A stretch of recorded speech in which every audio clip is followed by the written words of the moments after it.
Cases आने लगे थे। मेरा सबसे पहला जो ऑटिज्म का केस था वो मेरे ही मैथ्स के टीचर थे जो अपने बच्चे को मेरे पास लेकर के आए थे जब मैं अपने BAMS के सेकंड ड्रॉप में था। उस वक्त तक ऑटिज्म क्या है ये मुझे भी बिल्कुल नहीं पता।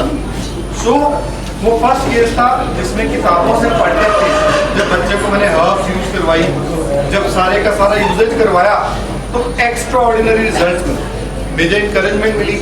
मैंने कुछ पंचकर्मा थेरेपीज की उस एज पे ही बच्चों की, क्योंकि पेरेंट्स भी एस्टॉनिश थे कि बच्चा बोलने लग गया है, और मेरे लिए भी बीइंग अ स्टूडेंट ये एक नई बात कि वाकई आयुर्वेद काम करता है। उस टाइम पे चाहे वो ब्रह्मी थी, मेडिकल कॉलेज अमृतसर में से उस ब्रह्मी को मैं खुद तोड़ कर लाया था और उसका थोड़ा बच्चे को दिया गया था। उसी इंकरेजमेंट के बाद जब बच्चा बोलने लग गया तो शिरोबस्ती, आयुर्वेद में एक थेरेपी आती है शिरोबस्ती, जिसमें एक मास्क की तरह का ऑपरेटर सिर पे फिक्स कर दिया जाता है, ऑयल, तेल या घी का धारण करवाया जाता है। तो महापिशाचिक घृत जो आज से सदियों पहले आचार्य चरक ने चरक संहिता में उन्माद चिकित्सा के अंतर्गत बताया, मैंने खुद तैयार किया उस बच्चे की शिरोबस्ती के लिए, उसको मैंने फिर इस्तेमाल किया तो बहुत अच्छे रिजल्ट्स आए।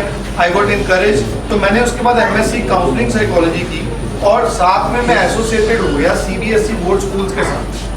अमृतसर सिटी में से मैंने कभी चीजें स्टार्ट की, DAV international school, DAV public school, DAV cant, DPS, कई स्कूल तक मैं एसोसिएटेड रहा। मैंने ऐसे बच्चों को अप्रोच करना शुरू किया, अपनी रिसर्च में उसको शामिल किया। सो फिर काउंसलिंग साइकोलॉजी की जब हम बात करते हैं और आज ऑटिज्म की जब हम बात करते हैं तो एलोपैथी के अंदर बहुत सी special education, ABA, then there is behaviour therapy, speech therapy जो बच्चों को कराई जाती है जो ऑटिज्म से जूझ रहे होते हैं, जिनसे उनको लाभ भी मिलता है, उसे मैंने स्टडी किया। इसके बाद मैंने रिसर्च की, मुझे लगा कि आयुर्वेद और साइकोथेरेपी को मिलाना चाहिए। सो मैंने अपनी रिसर्च स्टार्ट की, PhD में अपना थीसिस सबमिट किया उसमें, जिसमें मैंने आयुर्वेद की हर्ब्स और साइकोथेरेपी इन दोनों को मिलाया। मेरी उस रिसर्च को प्रेजेंट करने के लिए 2017 में मुझे मिडलसेक्स यूनिवर्सिटी लंदन ने इनवाइट किया।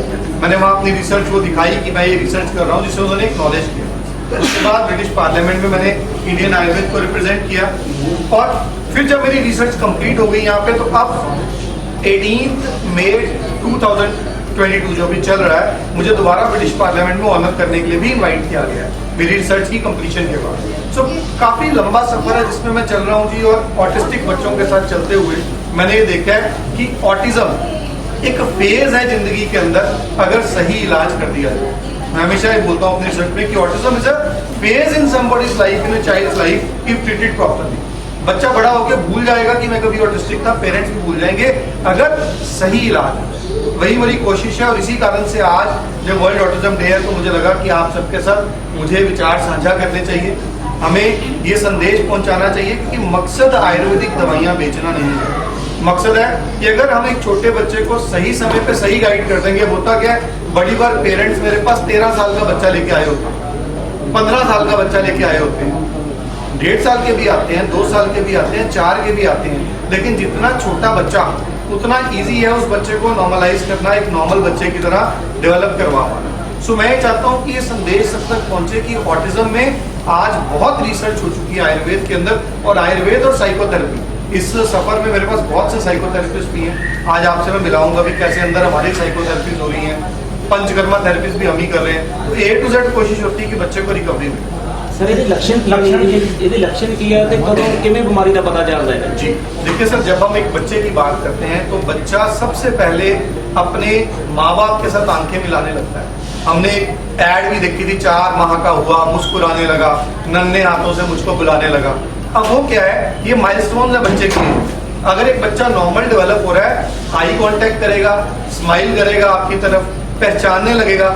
ऑटिस्टिक बच्चा आई कांटेक्ट नहीं करेगा, और कुछ बच्चे रिग्रेशन में चले जाते हैं, स्टार्टिंग में आई कांटेक्ट करेगा, बाद में करना बंद कर देगा एक एज के बाद। अब इसके बाद जो बच्चे हैं अपनी एज के बच्चों के साथ खेलना पसंद करते हैं, ऑटिस्टिक बच्चे ऐसा नहीं करता। अक्सर वो अपनी एज के बच्चों के साथ नहीं घुलता मिलता, एक कोने में वो अपनी एक अलग दुनिया में खेलता चला जाएगा।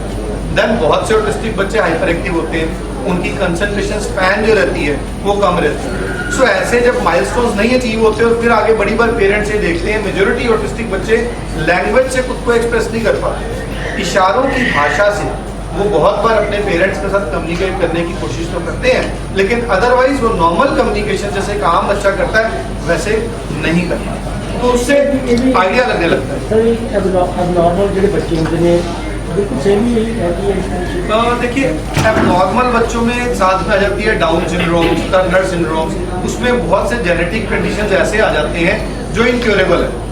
ऑटिस्टिक बच्चे जो होते हैं, मेजोरिटी जो बच्चे होते हैं उनका ब्रेन बिल्कुल नॉर्मल होता है, वो बच्चा ठीक हो सकता होता है, ब्रेन परफेक्ट है, जेनेटिक कोई प्रॉब्लम नहीं है, फिर भी बच्चा ये चीजें नहीं कर पाता। अच्छा ये अवेयरनेस भी घाट आती है लोगों मतलब इस बीमारी बारे जो मुझे ताज़ी पता लग रहा है कितनी रेशो है जी इसकी? कितनी रेशो की सर बहुत, देखिए हम अब ये बड़ी हैरानी की बात है कि ऑटिज्म इतना ज़्यादा फैला हुआ है कि आज अगर हम डाटा की बात करें तो 44 के पीछे एक बच्चा ऑटिस्टिक है। इतनी बड़ी रेशो वाले बच्चे, मतलब इतना ज़्यादा इसका इंस्टेंस है और फिर भी इसकी अवेयरनेस नहीं। बड़ी बात तो क्या होता है कि फैमिली में जो दादियाँ नानियाँ हैं ना वो एक्सेप्ट नहीं करना चाहती, पेरेंट्स नहीं एक्सेप्ट करना चाहते। बड़ी बार पेरेंट्स हमारे पास आते हैं, कहते हैं जी हम इलाज करवा रहे हैं, प्लीज़ ये गलती से भी किसी को पता ना चले कि हमारा बच्चा ऑटिस्टिक है, जबकि कुछ भी नहीं है। ऑटिज्म एक फेज है, हमें उसे एक्सेप्ट भी करना है और एक्सेप्ट करके बच्चे को नॉर्मलाइज भी करना है। सर एलोपैथिक ਤੇ ਐਲੋਪੈਥਿਕ ਦਾ ਕੀ ਫਰਕ ਹੈ ਜੀ? ਉਹਦੇ ਵਿੱਚ ਐਲੋਪੈਥਿਕ ਦਾ ਇਲਾਜ ਹੈ ਜੀ? एलोपैथी जी ऑटिज्म का कोई इलाज नहीं है। ऑटिज्म के अंदर एलोपैथी के अंदर वो लोग की करते हैं कि जो पेरेंट्स है कह दें कि बच्चा हाइपर एक्टिव है, तो हाइपर एक्टिविटी को कंट्रोल करने वास्ते वो बच्चे को थोड़ा थोड़ा सुधार वाली दवाइयां देते हैं। ऐसा नहीं कि उन्हें हाइपर एक्टिविटी कंट्रोल नहीं आती है, लेकिन साडा मकसद कभी हाइपर एक्टिविटी घटाना नहीं है। मैं अक्सर पेरेंट्स का सवाल करता हूँ कि देखो जो 3 साल का बच्चा थोड़ा हाइपर एक्टिव है, अज अगर कर भी देगा तो कुछ तोड़ देगा, सह लो दी हाइपर एक्टिविटी ਉਹਨੂੰ ਠੀਕ ਹੋਣ ਦਿਓ, ਕਿਉਂਕਿ ਜੇ ਉਹ 11 ਸਾਲ ਦਾ ਹੋ ਗਿਆ ਉਦੋਂ ਹਾਈਪਰ ਐਕਟਿਵ ਹੋਇਆ। ਸਰ ਇਹ ਡਿਊਰਿੰਗ ਪ੍ਰੈਗਨੈਂਸੀ ਵੀ ਹੋ ਸਕਦਾ ਜਾਂ ਮਤਲਬ ਬਾਈ ਬਰਥ ਹੋ ਜਾਂਦਾ ਜਾਂ ਬਰਥ ਤੋਂ ਬਾਅਦ ਹੀ ਪਤਾ ਚੱਲਦਾ? ਦੇਖੋ ਜੀ ਬਰਥ ਦੇ ਅੰਦਰ ਕਈ ਵਾਰੀ ਕਿਸੇ ਨੂੰ ਹਾਈਪੋਥਾਇਰੋਇਡਜ਼ਮ ਹੈ, ਮੰਨ ਲਓ ਮਦਰ ਨੂੰ thyroid level imbalance, developmental disorder ਆ ਗਏ ਨੇ, ਕਿ ਵੀ ਬੱਚਾ ਲੇਟ ਹੁੰਦਾ ਹੈ, ਜਦੋਂ ਡਿਲੀਵਰੀ ਹੋਈ ਬੱਚਾ ਲੇਟ ਕਰਾਈ ਕਰਦਾ, ਆਕਸੀਜਨ ਨਹੀਂ ਪਹੁੰਚ ਪਾਉਂਦੀ ਬ੍ਰੇਨ ਨੂੰ, ਉਹ ਵੀ ਕਾਰਨ ਨੇ ऑटिज्म। कुछ परसेंटेज जी है बच्चों की वो है जिन्होंने ਇਹੋ ਜਿਹੀਆਂ प्रॉब्लम्स आई होंगी, लेकिन वो बड़ी घट परसेंटेज है। मेजोरिटी के केस से बर्थ तो बाद होता, बर्थ तक पता भी नहीं चलता। और बड़े पेशेंट्स साढ़े को ऐसे आते हैं, पेरेंट्स बड़े दुखी होंगे कि देखो जी साढ़े बच्चे ने मम्मा पापा सब कहना शुरू करता होया, 1.5 साल तक बिल्कुल ठीक सी, फिर की होया लोग बस लॉकडाउन लग गया, आप बच्चे को मोबाइल देना शुरू करता, बच्चा मोबाइल हो गया, हौली हौली करते करते डिग्रेशन हो गई, उन्हें मम्मा कहना बंद करता, पापा कहना बंद करता, इंटरेक्ट करना बंद करता, आज वो अपनी दुनिया च लॉस। ये मेरी स्टडी है कहती है जी देखो साडी भारतीय संस्कृति आप किसी भी धर्म च स्टार्टिंग तो ही अलग अलग मेल जोल के वास्ते इवेंट्स बनाए गए, नामकरण संस्कार, मुंडन संस्कार, कई संस्कार। आप किसी भी धर्म च मौका मिलता है कि एक छोटे बच्चे को रिलेटिव्स मिलन आते हैं, शगन पाते हैं, इवेंट्स किए जाते हैं, बच्चे वास्ते वो बाहर की दुनिया के नाल मिलने वाला सब तो पहला ओकेजन होता, जानता है, नोट करता है, क्योंकि बच्चा रिफ्लैक्सिस नाल चीज़ां लर्न करता है। आज एक पंजाबी बच्चे को पंजाबी सिखानी नहीं पैंदी, वो आपे पंजाबी बोलता है, और फॉरनर अगर कोई इंग्लिश बोल रहा है उन्हें इंग्लिश सिखानी नहीं पैंदी, क्योंकि language develops as a reflex. जो बच्चा इंटरैक्ट ही नहीं कर पाता, और खास तौर पर अगर बच्चा मोबाइलों से फसिया है, कार्टून देखी जा रहा है, कोई उन्होंने इंटरैक्ट ही नहीं कर रहा, वो जो कॉन्शियस तो सब कॉन्शियस माइंड की आपस में कोऑर्डिनेशन बननी है वो डेवलप ही नहीं होगा। अच्छा ये लाइफस्टाइल का कितना कसर रहता है चीज़ा खान पीन ते लाइफस्टाइल दोनों चीज़ां? देखो जितों तक खान पीन का सवाल है, ऑटिज्म होने के बाद हाइपर एक्टिविटी के अंदर खान पीन का भी रोल रहता है, लेकिन ऑटिज्म होने तो पहले एज सच मैं ऐ नहीं कुछ चेक मतलब मैं कभी फील किया कि खान के नाल ऑटिज्म हो रहा है, लेकिन लाइफ स्टाइल का बहुत रोल है। मेजोरिटी तौर पर जेडे पेरेंट्स बच्चों को उन्ना समा नहीं दे पाते, अज अनलकीली की हो गया कि बच्चों वास्ते पेरेंट्स को पैसा है, समा घट है, वो अपने बच्चे को खेलते नहीं है। बच्चों की खेलों जिहड़ियां पहले होंदियां सी वो खत्म हो गई, की बन गए ने टीवी। कई के बच्चों को पेरेंट्स टीवी लगा देंगे, अपने काम करते रहेंगे, बच्चा सारा दिन टीवी देखता है, कोई बच्चा मोबाइल च खोया है, क्योंकि बच्चे की सेंसेशनस डिवेलप करना बड़ा जरूरी है। अज मान लो बच्चा ए फॉर एप्पल के एप्पल हाथ नाल फड़ रहा है तो अपनी सेंसेशन नाल ही फील कर रहा है कि यह सेब है, यह एप्पल है, तो जो टीवी अंदर एप्पल देख रहा है कार्टून के अंदर वो कभी भी मैच नहीं कर सकता एक फिजिकल सेंसेशन।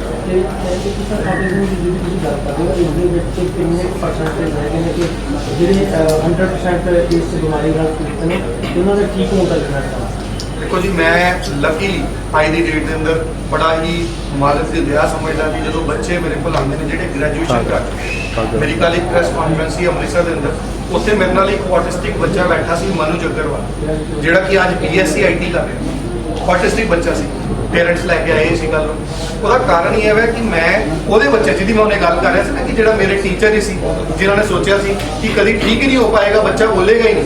ਤੇ ਔਟਿਜ਼ਮ ਦੇ ਕੇਸ 'ਚ ਕਿਉਂਕਿ ਮੈਂ ਰਿਸਰਚ ਇਹ ਕੀਤੀ ਕਿ ਇੱਕ ਅਵਸਥਾ ਹੈ, ਅਗਰ ਔਟਿਜ਼ਮ ਦੀ ਉਸ ਅਵਸਥਾ ਨੂੰ ਸਹੀ ਮੈਨੇਜ ਕੀਤਾ ਜਾਏ, ਦੇਖੋ ਲਾਲਚ ਨਹੀਂ ਹੋਣਾ ਚਾਹੀਦਾ ਡਾਕਟਰ ਦੇ ਕੇਸ 'ਚ। ਮੇਰੇ ਕੇਸ 'ਚ ਵੀ ਮੈਂ ਹਮੇਸ਼ਾ ਪੇਰੈਂਟਸ ਨੂੰ ਕਰਨਾ, ਯਾਰ ਇਲਾਜ ਜਿੱਥੋਂ ਮਰਜ਼ੀ ਕਰਾ, ਸਲਾਹ ਜ਼ਰੂਰ ਮੰਨੋ। ਕਈ ਵਾਰੀ ਪੇਰੈਂਟਸ ਨੂੰ ਆ ਕੇ ਕਹਿੰਦੇ ਜੀ ਬੱਚੇ ਦਾ ਤੁਹਾਡੇ ਕੋਲ ਇਲਾਜ ਕਿੰਨੀ ਦੇਰ ਚੱਲੇਗਾ, ਮੈਂ ਕਹਿੰਦਾ ਜੀ 15 ਸਾਲ। 15 ਸਾਲ ਮੇਰੀ ਦਵਾਈਆਂ ਨਹੀਂ ਚੱਲਣਗੀਆਂ, ਮੈਂ ਦਵਾਈ ਨਹੀਂ ਦਿਆਂਗਾ, ਮੈਂ ਸਲਾਹਾਂ ਦਿਆਂਗਾ, ਕਿਉਂਕਿ ਮੈਂ ਪੇਰੈਂਟਸ ਨੂੰ ਸਿਖਾਉਣਾ ਹੁੰਦਾ ਹੈ ਕਿ ਤੁਸੀਂ ਆਪਣੇ ਬੱਚੇ ਨਾਲ ਇਸ ਤਰੀਕੇ ਨਾਲ ਇੰਟਰੈਕਟ ਕਰੋ।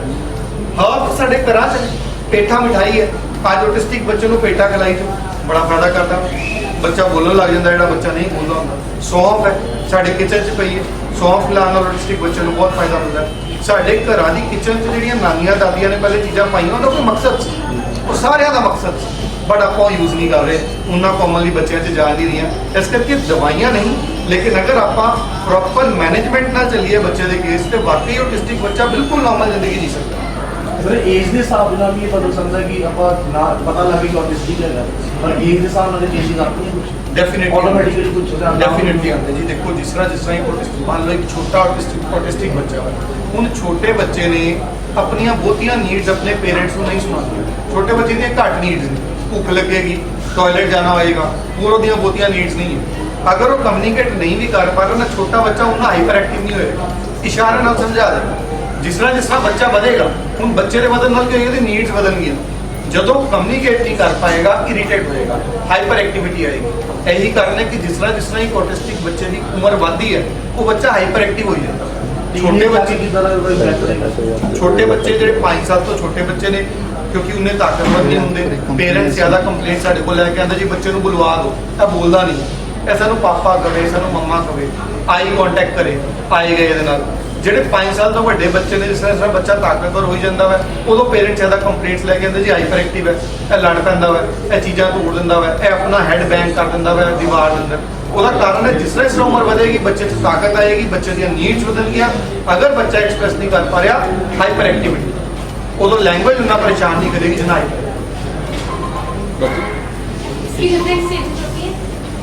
बिल्कुल जी। ऑटिज्म की जब हम बात कर रहे हैं, अगर मैं आयुर्वेद के हिसाब से चलूँ, ये मेरी अपनी बनाई गई जो है, मेरी अपनी रिसर्च का पार्ट है।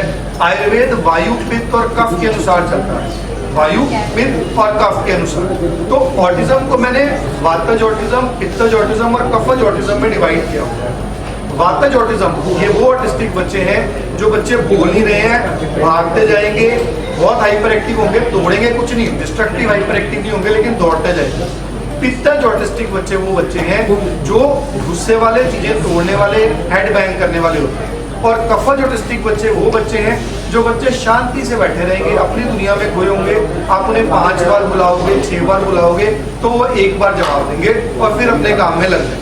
सो ये डिविजन्स है ऑटिज्म की एज पर आयुर्वेदा, जो मैंने अपनी रिसर्च में डाली। सर एक गल है जी, ਇਹਦੀ ਅਵੇਅਰਨੈਸ ਲੋਕਾਂ ਨੂੰ ਕਿਵੇਂ ਕੀਤੀ ਜਾ ਸਕਦੀ ਹੈ, ਕੀ ਵੇ ਆਫ ਅਵੇਅਰਨੈਸ ਕੀ ਹੋਵੇਗਾ? ਸਭ ਤੋਂ ਵਧੀਆ ਵੇ ਆਫ ਅਵੇਅਰਨੈਸ ਹੈ ਜੀ ਐਕਸੈਪਟੈਂਸ ਬੱਚਿਆਂ ਦੀ। ਅੱਜ ਹੁੰਦਾ ਕੀ ਹੈ ਕਿ ਅੱਛੇ ਸਕੂਲ ਨੇ, ਬਟ ਅਨਲੱਕੀ ਜਦੋਂ ਕੋਈ ਵੀ ਬੱਚਾ ਉਹ ਸਕੂਲ ਦੇਖਦੇ ਨੇ ਕਿ ਆਟਿਸਟਿਕ ਹੈ ਜਾਂ ਉਹਨਾਂ ਵਧੀਆ ਇੰਟਰੈਕਟ ਨਹੀਂ ਕਰ ਰਿਹਾ, ਉਹ ਪੇਰੈਂਟਸ ਨੂੰ ਇਨਕਰੇਜ ਕਰਦੇ ਨੇ ਜੀ ਇਹਨੂੰ ਤੁਸੀਂ ਨਾ ਸਪੈਸ਼ਲ ਐਜੂਕੇਸ਼ਨ ਸਕੂਲ 'ਚ ਪਾ ਲਓ, ਇਹਨੂੰ ਆਪਾਂ ਨਹੀਂ ਪੜ੍ਹਾਉਂਦੇ। मेरी स्कूलों में रिक्वेस्ट है, और मैं अगे भी जो स्कूलों जुड़िया रहा, मेरी कोशिश रही कि एटलीस्ट 4th 5th तक जो तक बच्चा इन्ना ताकतवर नहीं है कि किसी दूजे को नुकसान पहुँचा देगा, उन्होंने नॉर्मल बच्चे नाल पढ़ाना चाहिए ताकि वो नॉर्मल बच्चे नाल कम्यूनीकेट करे। ठीक है, उससे कुछ स्पैशल एजुकेशन के पीरियड तुसीं रखो जिहदे टीचर उन्होंने ट्रेन करे, बट उस बच्चे को नॉर्मल बच्चे नाल पढ़न का पूरा हक है, ताकि वो नॉर्मल बनेगा। अगर आप उन्हें सिर्फ स्पैशल एजुकेशन स्कूल से पा देवांगे, नॉर्मल नहीं बन पाएगा। वो चीज़ सर एक इंट्रोड्यूस करवाया बिल्कुल सुधा शर्मा जी ने जी, मेरे मदर भी ने ते she is MA B.Ed and इन्होंने जी अपनी B.Ed की हुई है वो स्पैशल प्लेवे मैथड्स डिवेलप करने की हुई है ऑटिस्टिक बच्चों वास्ते। Specially she was a banker, इन्होंने अपनी जॉब छड्डी, VRS ली अपने शौक वास्ते। ਤੇ ਹੁਣ ਇਹ ਜਿੰਨੇ ਵੀ ਸਾਡੇ ਕੋਲ ਆਟਿਸਟਿਕ ਬੱਚੇ ਆਉਂਦੇ ਨੇ ਉਹਨਾਂ ਦੇ ਵਾਸਤੇ ਮੈਥਡਸ ਕੀ ਡਿਜ਼ਾਈਨ ਕਰਨੇ ਨੇ ਸਾਰੇ ਉਹ ਡਿਵੈਲਪ ਕਰਦੇ ਨੇ, ਮੇਰੇ ਸਪੈਸ਼ਲ ਐਜੂਕੇਟਰਸ ਨੂੰ ਗਾਈਡ ਕਰਦੇ ਨੇ, ਕਿਉਂਕਿ ਬਹੁਤ ਜ਼ਰੂਰੀ ਹੈ ਇੱਕ ਆਟਿਸਟਿਕ ਬੱਚੇ ਨੂੰ ਪਲੇਵੇ ਮੈਥਡ ਨਾਲ ਚੀਜ਼ ਸਿਖਾਉਣੀ। ਵਰਨਾ ਅਗਰ ਪਲੇਵੇ ਨਹੀਂ ਕਰਾਂਗੇ ਤਾਂ ਪਹਿਲੇ ਨਹੀਂ ਕੁਝ ਕਰਨ ਨੂੰ ਰੈਡੀ ਹੈ। ਜਿਹੜੇ ਮੇਰੇ ਫਾਦਰ ਸਾਹਿਬ ਨੇ, he is a Ayurvedic wholesaler, otherwise he was from accountancy department. ਜਦੋਂ ਮੈਂ ਆਟਿਜ਼ਮ ਟ੍ਰੀਟਮੈਂਟ ਸਟਾਰਟ ਕੀਤਾ, ਜਿਸ ਤਰ੍ਹਾਂ ਕਿ ਤੁਹਾਨੂੰ ਮੈਂ ਦੱਸਿਆ ਕਿ ਸਭ ਤੋਂ ਪਹਿਲੇ ਬੱਚੇ ਵਾਸਤੇ ਮੈਨੂੰ ਮਹਾ ਪਿਸ਼ਾਚਿਕ ਘ੍ਰਿਤ ਆਪਣੇ ਆਪ ਤਿਆਰ ਕਰਨਾ ਪਿਆ। 8 ਦਿਨ ਲੱਗੇ ਮੈਨੂੰ ਘਿਓ ਤਿਆਰ ਕਰਨ 'ਚ। ਕਮਰਸ਼ੀਅਲ ਲੈਵਲ ਤੇ ਪ੍ਰੈਕਟੀਕਲੀ ਉਹ ਚੀਜ਼ਾਂ ਆਪ ਕਰ ਪਾਉਣੀਆਂ ਪੋਸੀਬਲ ਨਹੀਂ ਸੀ। ਸੋ ਮੈਂ ਇਹਨਾਂ ਦੀ ਰਿਕੁਐਸਟ ਕੀਤੀ ਜੀ ਆਪਣਾ ਪ੍ਰੋਫੈਸ਼ਨ ਛੱਡੋ ਤੇ ਜੜੀ ਬੂਟੀਆਂ, ਘਿਓ, ਤੇਲ, ਜਿੰਨੀਆਂ ਵੀ ਚੀਜ਼ਾਂ ਸਾਊਥ ਇੰਡੀਆ 'ਚ ਬਣਦੀਆਂ ਨੇ, ਕੇਰਲਾ 'ਚ ਬਣਦੀਆਂ ਨੇ, ਦੁਨੀਆ 'ਚ ਕਿਤੇ ਵੀ ਬਣਦੀਆਂ ਨੇ, ਉਹ ਅਵੇਲੇਬਲ ਕਰੋ। ਹੁਣ ਅੱਜ ਦੀ ਡੇਟ ਦੇ ਅੰਦਰ ਇਹ ਸਾਰੀਆਂ ਚੀਜ਼ਾਂ ਪ੍ਰੋਵਾਈਡ ਕਰਵਾਉਂਦੇ ਨੇ, ਚਾਹੇ ਉਹ ਮੈਡੀਕੇਟਡ ਕੀ ਹੈ, ਚਾਹੇ ਕੁਝ ਵੀ ਹੋ, ਇਹਨਾਂ ਦੀ ਜ਼ਿੰਮੇਵਾਰੀ ਹੈ। ਇਲਾਜ ਦਾ ਡਿਫਰੈਂਸ ਕਿੰਨਾ ਹੈ ਐਲੋਪੈਥੀ ਦਾ ਤੇ ਦੇਖੋ ਆਟਿਜ਼ਮ ਦਾ ਪ੍ਰਾਈਸ ਦੀ ਮੈਂ ਗੱਲ ਕਰਦਾ ਜੀ। ਦੇਖੋ ਆਟਿਜ਼ਮ ਦਾ ਆਯੁਰਵੈਦਿਕ ਇਲਾਜ ਤੇ ਐਬਸੋਲੂਟਲੀ ਫ੍ਰੀ ਆਫ ਕਾਸਟ ਹੋ ਸਕਦਾ ਹੈ ਕਿਸੇ ਵਾਸਤੇ। ਫ੍ਰੀ ਆਫ ਕਾਸਟ ਕਿਉਂ ਹੋ ਸਕਦਾ ਹੈ? ਉਹ ਪੇਸ਼ੈਂਟ ਆਏ, ਸਾਡੇ ਕੋਲ ਚੀਜ਼ਾਂ ਸਮਝੇ। ਹੁਣ ਅੱਜ ਅਗਰ ਆਪਾਂ ਕਹੀਏ ਕਿ ਇੱਕ ਬੱਚੇ ਨੇ ਰੋਜ਼ ਪੇਠਾ ਖਾਣਾ ਵਾ, ਕੋਈ ਪੈਸਾ ਨਹੀਂ। ਸੌਂਫ ਖਾਣੀ ਹੈ, ਕੋਈ ਪੈਸਾ ਨਹੀਂ। ਇੱਕ ਬੱਚੇ ਦੇ ਪੇਰੈਂਟਸ ਨੇ ਇਹ ਸਿੱਖਣਾ ਵਾ ਕਿ ਵੀ ਆਪਾਂ ਆਪਣੇ ਬੱਚੇ ਨਾਲ ਕਿਸ ਤਰ੍ਹਾਂ ਡੀਲਿੰਗ ਕਰੀਏ, ਕਿਉਂਕਿ ਮੈਂ ਪੇਰੈਂਟਸ ਨੂੰ ਅਕਸਰ ਸਮਝਾਉਂਦਾ ਵਾਂ ਕਿ ਜੇ ਤੁਸੀਂ ਆਪਣੇ ਬੱਚੇ ਦੇ ਇਸ਼ਾਰੇ ਸਮਝਣ ਲੱਗ ਜਾਓਗੇ, if you start obeying their commands in language, ਇਸ਼ਾਰਿਆਂ 'ਚ, ਉਹ ਬੋਲੇਗਾ ਹੀ ਕਿਉਂ? ਅੱਜ ਅਗਰ ਬੱਚੇ ਨੂੰ ਪਤਾ ਹੈ ਕਿ ਆਈ ਐਮ ਹੰਗਰੀ, ਮੈਨੂੰ ਭੁੱਖ ਲੱਗੀ ਹੈ, ਮੈਂ ਪੇਰੈਂਟਸ ਨੂੰ ਇਸ਼ਾਰਾ ਕਰਕੇ ਗਿਆ ਤਾਂ ਤੇ ਪੇਰੈਂਟ ਨੇ ਖਿਲਾਤਾ, ਬੱਚਾ ਕਦੀ ਨਹੀਂ ਕਹੇਗਾ ਕਿ ਆਈ ਨੀਡ ਮਨ ਖਾਣਾ ਚਾਹੀਦਾ ਹੈ, ਫੂਡ ਚਾਹੀਦਾ ਹੈ। ਸੇ ਆਯੁਰਵੇਦ ਤੇ ਇੱਕ ਨੈਚੁਰਲ ਚੀਜ਼ ਹੈ, ਸਾਡਾ ਲਾਈਫ ਸਟਾਈਲ ਹੈ। ਅਗਰ ਆਪਾਂ ਇਨਕੋਰਪੋਰੇਟ ਕਰ ਲਈਏ ਬਿਨਾਂ ਕਿਸੇ ਖਰਚੇ ਤੋਂ, ਸਾਡਾ ਆਟਿਸਟਿਕ ਬੱਚਾ ਠੀਕ ਹੋ ਸਕਦਾ ਹੈ। ਐਲੋਪੈਥੀ ਦੇ ਅੰਦਰ ਜਿਹੜਾ ਕਨਸੈਪਟ ਇਸ ਵੇਲੇ ਚੱਲ ਰਿਹਾ ਹੈ ਉਹ ਹੈ special education schools. No doubt they are important, but parent ਨੂੰ ਹਰ ਮਹੀਨੇ ਉਸ ਸਕੂਲ ਦੇ ਅੰਦਰ ਖਰਚਾ ਕਰਨਾ ਪੈਂਦਾ। ਈਵਨ ਜਿਹੜੀਆਂ ਮੈਡੀਕੇਸ਼ਨ ਦਾ ਐਲੋਪੈਥੀ 'ਚ ਦਿੱਤੀਆਂ ਜਾ ਰਹੀਆਂ ਨੇ ਆਟਿਜ਼ਮ 'ਚ, ਜਿਹੜੀਆਂ ਵੱਡਿਆਂ ਨੂੰ ਦਿੱਤੀਆਂ ਜਾ ਰਹੀਆਂ ਨੇ, ਐਂਟੀ ਡਿਪਰੈਸੈਂਟਸ ਦਿੱਤੀਆਂ ਜਾਂਦੀਆਂ ਨੇ, ਜਿਹੜੀਆਂ ਮੈਡੀਸਿਨਸ ਦਿੱਤੀਆਂ ਜਾਂਦੀਆਂ ਨੇ, ਇਸ ਤੋਂ ਇਲਾਵਾ ਹਾਈਪਰ ਐਕਟੀਵਿਟੀ ਕੰਟਰੋਲ ਕਰਨ ਵਾਸਤੇ, ਐਕਸਪੈਂਸਿਵ ਬਹੁਤ ਨਹੀਂ ਲੇਕਿਨ ਸਾਈਡ ਇਫੈਕਟਸ ਬਹੁਤ ਛੁੱਟੀਆਂ ਨਹੀਂ। ਅੱਜ ਮਿਲੈਟੋਨਿਨ ਬਹੁਤ ਯੂਜ਼ ਕੀਤੀ ਜਾ ਰਹੀ ਹੈ ਆਟਿਸਟਿਕ ਬੱਚਿਆਂ ਵਾਸਤੇ। Again it's a hormone, sleep hormone ਹੈ। ਪੇਰੈਂਟਸ ਕਹਿ ਦਿੰਦੇ ਨੇ ਜੀ ਕਿ ਬੱਚਾ ਸੌਂਦਾ ਨਹੀਂ ਹੈ, ਮੈਂ ਦੇਖਦਾ ਵਾਂ ਉਹ ਰੋਜ਼ ਹੀ ਮਿਲੈਟੋਨਿਨ ਖਾ ਰਿਹਾ ਬੱਚਾ। ਕਦੀ ਐਮਰਜੈਂਸੀ ਵਾਸਤੇ ਮਾੜਾ ਨਹੀਂ, ਲੇਕਿਨ ਛੋਟੇ ਜਿਹੇ ਬੱਚੇ ਨੂੰ ਆਪਾਂ ਹਾਰਮੋਨਲ ਇੰਬੈਲੈਂਸ ਕਰ ਦੇਵਾਂਗੇ ਜੇ ਆਪਾਂ ਮਿਲੈਟੋਨਿਨ ਲਗਾਤਾਰ ਖਵਾਉਂਦੇ ਰਹਾਂਗੇ। ਸੋ ਐਲੋਪੈਥਿਕ ਟ੍ਰੀਟਮੈਂਟ ਐਕਸਪੈਂਸਿਵ ਵਾਈਜ਼ ਤੇ ਐਕਸਪੈਂਸਿਵ ਹੈ ਹੀ ਹੈ, ਉਹਦੇ ਨਾਲ ਸਾਈਡ ਇਫੈਕਟਸ ਬਹੁਤ ਨੇ, ਔਰ ਆਊਟਕਮ 'ਚ ਕਦੀ ਬੱਚਾ ਨਾਰਮਲ ਨਹੀਂ ਹੋ ਸਕਦਾ। ਸਰ ਇੱਕ ਵਾਰ ਬੱਚਾ ਠੀਕ ਹੋ ਗਿਆ ਫਿਰ ਦੁਬਾਰਾ ਚਾਂਸਸ ਹੈ ਕਿ ਦੁਬਾਰਾ ਫਿਰ ਕਦੀ ਨਹੀਂ। ਅਗਰ ਇੱਕ ਵਾਰੀ ਆਟਿਸਟਿਕ ਬੱਚਾ ਠੀਕ ਹੋ ਗਿਆ, ਉਹ ਕਮਿਊਨੀਕੇਟ ਕਰਨ ਲੱਗ ਪਿਆ, ਉਹ ਕਦੀ ਦੁਬਾਰਾ ਆਟਿਸਟਿਕ ਨਹੀਂ ਹੋਏਗਾ। ਉਹਦਾ ਕਾਰਨ ਹੈ ਉਹਨੂੰ ਕੌਨਸ਼ੀਅਸ ਤੇ ਸਬਕੌਨਸ਼ੀਅਸ ਨੂੰ ਇਕੱਠਾ ਯੂਜ਼ ਕਰਨਾ ਆ ਗਿਆ। ਦੇਖੋ ਬੜੀ ਇੰਪੋਰਟੈਂਟ ਸਾਇੰਸ ਹੈ। ਕੌਨਸ਼ੀਅਸ ਕੀ ਹੈ? ਜੋ ਮੈਂ ਜੋ ਮੈਂ ਤੁਹਾਡੇ ਨਾਲ ਹੁਣ ਗੱਲ ਕਰ ਰਿਹਾ ਹਾਂ, ਐਕਟਿਵਲੀ ਇੰਟਰੈਕਟ ਕਰ ਰਿਹਾ, that is my conscious mind, ਜੋ ਆਪਾਂ ਹੁਣ ਸੋਚ ਰਹੇ ਹਾਂ। ਸਬਕੌਨਸ਼ੀਅਸ ਕੀ ਹੈ? ਜੋ ਆਪਾਂ ਇੰਨੇ ਸਾਲਾਂ 'ਚ ਸਿੱਖਿਆ ਹੋਇਆ ਹੈ, ਇਹ ਸਾਡੀਆਂ ਮੈਮਰੀਜ਼ ਨੇ ਜਿਹੜੀਆਂ ਸਾਡੇ ਬ੍ਰੇਨ 'ਚ ਪਈਆਂ ਹੋਈਆਂ। ਕਈ ਵਾਰੀ ਆਪਾਂ ਬਾਈਕ ਜਾਂ ਕਾਰ ਚਲਾ ਰਹੇ ਹੁੰਦੇ ਹਾਂ ਨਾ, ਚਲਾਉਂਦੇ ਸਾਡਾ ਧਿਆਨ ਕਿਸੇ ਹੋਰ ਪਾਸੇ ਚਲੇ ਜਾਂਦਾ। ਵਾਟ ਵੀ ਸੀ ਇਸ ਕਿ ਆਪਾਂ 2 ਕਿਲੋਮੀਟਰ ਅੱਗੇ ਨਿਕਲ ਆਏ ਆ ਬਿਨਾਂ ਐਕਟਿਵਲੀ ਸੋਚੇ ਹੋਏ, ਗੱਡੀ ਫਿਰ ਵੀ ਠੀਕ ਚੱਲ ਰਹੀ ਹੁੰਦੀ ਹੈ, ਕਿਤੇ ਨਹੀਂ ਟੱਕਰ ਹੁੰਦੀ, ਕਿਤੇ ਕੁਝ ਨਹੀਂ ਹੁੰਦੀ, because the subconscious takes over the conscious. ਸਾਡਾ ਸਬਕੌਨਸ਼ੀਅਸ ਮਾਈਂਡ ਬਹੁਤ ਪਾਵਰਫੁਲ ਹੈ, ਲੇਕਿਨ ਉਹਦੀ ਪਾਵਰ ਨੂੰ ਆਪਾਂ ਯੂਜ਼ ਨਹੀਂ ਕਰ ਪਾਉਂਦੇ। ਆਟਿਸਟਿਕ ਬੱਚਾ ਤਾਂ ਬਿਲਕੁਲ ਹੀ ਨਹੀਂ ਕਰ ਪਾਉਂਦਾ। ਸੋ ਆਯੁਰਵੇਦ 'ਚ ਆਪਾਂ ਕੀ ਕਰਦੇ ਹਾਂ, ਕੌਨਸ਼ੀਅਸ ਤੇ ਸਬਕੌਨਸ਼ੀਅਸ ਦੀ ਇੰਟਰੈਕਸ਼ਨ ਹੋ ਰਹੀ ਹੈ, ਐਂਡ ਵਾਂਸ ਦੈਟ ਡਿਵੈਲਪਸ, ਬੱਚਾ ਦੁਬਾਰਾ ਕਦੀ ਆਟਿਸਟਿਕ नहीं हो सकता। ठीक है, थैंक यू। अगर इसकी हम की तरफ देखेंगे इसकी तरफ, तो हमें ट्रायंगल्स की कई शेप्स दिखेंगे इसमें। श्री यंत्र ये एंशिएंट हमारी संस्कृति में दिया गया श्री यंत्र।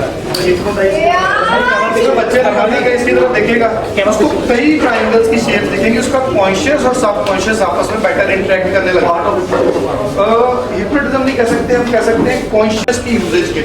हिप्नोटिज्म में क्या हो जाता है कि कॉन्शियस के ऊपर कंप्लीटली सबकॉन्शियस टेक ओवर कर जाता है, और इसमें क्या होता है कि कॉन्शियस और सबकॉन्शियस की कोऑर्डिनेशन बढ़ जाती है। सो ये एक बड़ी अच्छी चीज़ है। जैसे आपने भी सवाल किया था कि आयुर्वेद में अगर एक बच्चे का इलाज कर रहे हैं, श्री यंत्र घर में लगाया हो, बच्चे को बहुत फायदा मिलता है। डॉक्टर समिति आप बताओ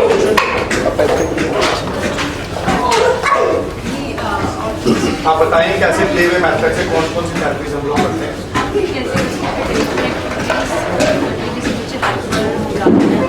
ऐसे काम कर सकते हैं, उनकी अलग अलग एक्टिविटी हम करा सकते हैं, एक्टिविटी करा सकते हैं, ताकि उन्हें एक भी नहीं होना है और ज़्यादा हाइपर हो जाए।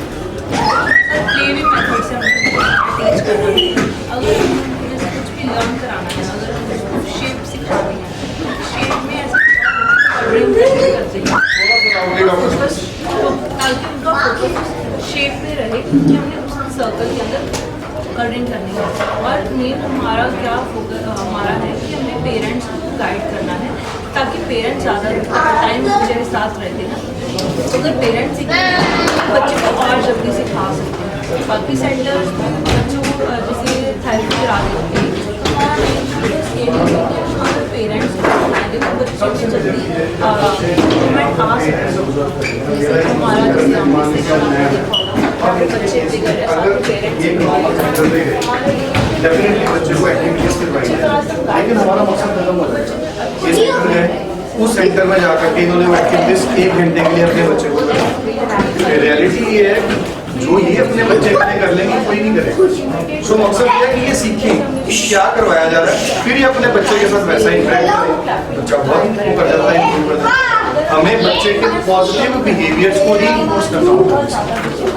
मान लीजिए आज बच्चे ने इनको बोल दिया मम्मा, अब ये चाहते हैं कि मेरा बच्चा मुझे बार बार मम्मा बोले, तो इनको क्या करना पड़ेगा, उस बिहेवियर को री इन्फोर्स करना पड़ेगा। जब उसने पहली बार मम्मा बोला तो इनको कुछ ऐसा करना पड़ेगा जो बच्चे को पसंद है, तो अगली बार भी उसको पता होगा कि मैं अगर मम्मा बोलूंगा तो मुझे ये चीज मिलेगी। इसे हम बोलते हैं री इन्फोर्समेंट, पॉजिटिव री इन्फोर्समेंट। वो बहुत अधिक यूज करते हैं, वो बहुत अधिक हम पेरेंट्स को सिखाते हैं, ताकि बच्चे के जो पेरेंट्स हैं वो पॉजिटिव री इन्फोर्समेंट के साथ अपने बच्चे को जो हमारा ऑटिज्म है उसमें ADHD भी इंक्लूड होता है। ADHD autism is umbrella term. Autism एक बहुत बड़ा टर्म है जिसका एक पार्ट है ADHD। ADHD is attention deficit hyper activity disorder. Autistic बच्चे और ADHD बच्चे में बेसिक डिफरेंस क्या है कि आज मान लीजिए एक बच्चा ऑटिस्टिक है, ये बच्चा अपने साथ वाले बच्चों से उतना अच्छा खेलेगा नहीं, लेकिन मारेगा भी। जो ADHD वाला बच्चा होगा वो अपने पीयर्स के साथ फाइट करेगा बहुत ज्यादा, ऑटिज्म वाला नहीं करेगा। और ADHD वाले बच्चे के केस में कंसंट्रेशन स्पैन बहुत कम होगा। ऑटिस्टिक बच्चा हो सकता है कंसंट्रेशन स्पैन अच्छा हो, फिर भी वो चीजें नहीं करता। ADHD वाले का कंसंट्रेशन स्पैन हाई बहुत। एक बार जोगन जी मैं चाहूंगा बच्चों के साथ में कुछ एक्टिविटी करवानी, इनको थोड़ी एक्टिविटी कराना। डॉक्टर समृद्धि आइए, आ जाइए इधर। डॉक्टर समृद्धि जैसे आप इनको मतलब आ जाओ जी अपनी एक्टिविटीज में इनको बच्चों को दिखा दीजिए आप। मैम आप आइए साथ, मैं दूंगा आप। अब ये छोटे छोटे जो गुड बोल रहे हैं ना, भले ही हमें लगे बच्चा अंडरस्टैंड नहीं कर रहा, लेकिन हमारे चेहरे के जेस्चर से अगर हम बच्चे की स्माइल कर रहे हैं तो बच्चा बड़ा खुश होता है, वो ऑब्जर्व करता है। मैं बच्चे का चेहरा करा दीजिए और वो 1-2 और बच्चे साथ में करा दीजिए।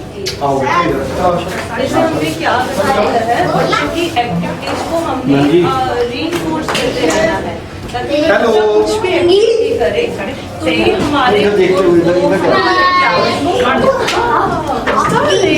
Yes, very good. Very good. Yes, one. Clapping. Very good. Clapping. अब ये साइकोथेरेपी के साथ साथ हम लोग क्या करते हैं, हमने जोड़ा क्या है जी, शोधन, पंच करना। अभी देखो एक तरफ बच्चे की साइकोथेरेपी हो रही है जहाँ पे हम मैनेज कर रहे हैं ब्रेन को बेटर, दूसरी तरफ हम क्या कर रहे हैं, धारा कर रहे हैं, शिरोबस्ती कर रहे हैं कि बच्चे का left and right brain coordinate नहीं कहते हैं। पेरेंट्स ऐसी चीजें बाय करते हैं बच्चों के लिए, अपने आप मार्केट में सब्जेक्ट अवेलेबल है, अमेज़न पे अवेलेबल है, ये लोग लेते हैं और फिर करते हैं। अगर ना करें तो ऐसे बैठे रहेंगे, ना करेंगे तो फिर इनका बच्चा कंडीशन एनवायरनमेंट में तो कुछ कर जाएगा, परफॉर्म घर पे नहीं करेगा। तो पेरेंट्स का करना बहुत जरूरी है, क्योंकि मैं हमेशा कहता हूँ कि ऑटिस्टिक बच्चे को पेरेंट का टाइम चाहिए। एक बार टाइम दे दिया तो वो भूल जाता है इंसान को कि कभी बच्चा ऑटिस्टिक। इसका हल क्या है? देखिए इसका हल यही मैंने जो रिसर्च में पाया, इसका हल है कि हम सामंजस्य के साथ चलें आयुर्वेद के और साइकोथेरेपी। मेरी रिसर्च भी यही है सर कि वर्ल्ड ऑटिज्म डे के दिन मैं तो पेरेंट्स को यही कहना चाहूंगा कि आयुर्वेद में ऐसी कई हर्ब्स हैं जो कॉन्शियस और सब कॉन्शियस माइंड की कोऑर्डिनेशन को इंप्रूव करती है, जैसे कि ब्रह्मी, वचा, जटामांसी, ऐसी कई हर्ब्स हैं। इन हर्ब्स को एक प्रॉपर तरीके से यूज करने की जरूरत है और साथ में साइमल्टेनियसली चलाने की जरूरत है। जो स्पेशल एजुकेशन है दोनों कॉरस्पॉन्डिंगली चलनी चाहिए, और स्पेशल एजुकेशन बच्चों को उसके पेरेंट्स के थ्रू देनी चाहिए, ना कि सेंटर्स के। साइकोलॉजिस्ट और साइकोथेरेपिस्ट पेरेंट्स को गाइड करें, पेरेंट्स को ट्रेन करें और पेरेंट्स खुद अपने बच्चों पे वो साइकोथेरेपी की चीजें अपनाएं, ना कि केवल स्पेशल एजुकेशन तक ही वो ज्ञान सीमित होकर के रह जाए, तो बच्चे एग्जैक्टली और पूरी तरह से बाहर आ जाएंगे। इसमें यही कहना चाहूँगा कि अगर ਤੁਹਾਡਾ ਬੱਚਾ ऑटिज्म तो जूझ ਰਿਹਾ है ਤੇ ऑटिज्म एक अवस्था है, ਉਹਨੂੰ ਰੋਗ ਨਾ ਮੰਨੋ। It is a phase in the life. Autistic अगर ਤੁਹਾਡਾ ਬੱਚਾ है, आयुर्वेद ਤੇ साइकोथेरेपी अगर सही तरीके ਨਾਲ इस्तेमाल हो जाए, प्लस ਤੁਹਾਡੀ केयर, ਤੁਹਾਡਾ टाइम, ਤੁਹਾਡਾ कंपैशन ਬੱਚੇ ਨੂੰ ਮਿਲ ਜਾਵੇ ਤੇ ਬੱਚਾ ਬਿਲਕੁਲ ਇਸ ਤੋਂ ਉੱਭਰ ਸਕਦਾ ਹੈ। ਜਿੰਨੇ ਵੀ ਤੁਸੀਂ ਨਾਰਮਲ ਸਾਈਕੋਥੈਰੇਪੀ ਸੈਸ਼ਨਸ ਕਰਾਉਂਦੇ ਹੋ, ਸਪੈਸ਼ਲ ਐਜੂਕੇਸ਼ਨ ਕਰਵਾਉਂਦੇ ਹੋ, ਮੇਰਾ ਤੁਹਾਨੂੰ ਇਹੀ ਕਹਿਣਾ ਹੈ ਕਿ ਤੁਸੀਂ ਐਜ਼ ਅ ਪੇਰੈਂਟ ਲਰਨ ਕਰੋ ਕਿ ਤੁਸੀਂ ਆਪਣੇ ਬੱਚੇ ਨਾਲ ਇੰਟਰੈਕਟ ਕਿਸ ਤਰ੍ਹਾਂ ਕਰਨਾ। ਸਿਰਫ ਉਹਨੂੰ ਡਿਪੈਂਡੈਂਟ ਨਾ ਬਣਾਓ ਸਪੈਸ਼ਲ ਐਜੂਕੇਸ਼ਨ ਤੇ, ਉੱਥੋਂ ਸਾਈਕੋਥੈਰੇਪਿਸਟ ਤੋਂ ਸਿੱਖ ਕੇ ਆਪਣੇ ਬੱਚੇ ਨਾਲ ਜੇ ਤੁਸੀਂ ਉਸ ਤਰ੍ਹਾਂ ਪ੍ਰੋਪਰ ਇੰਟਰੈਕਟ ਕਰਦੇ ਹੋ, ਨਾਲ ਕੁਝ ਆਯੁਰਵੇਦ ਅਪਣਾ ਲੈਂਦੇ ਹੋ, ਔਟਿਜ਼ਮ ਤੁਸੀਂ ਭੁੱਲ ਜਾਓਗੇ ਕਿ ਕਦੀ ਤੁਹਾਡਾ ਜਿਹੜਾ ਬੱਚਾ ਸੀ ਉਹ ਔਟਿਸਟਿਕ ਬੱਚਾ ਸੀ।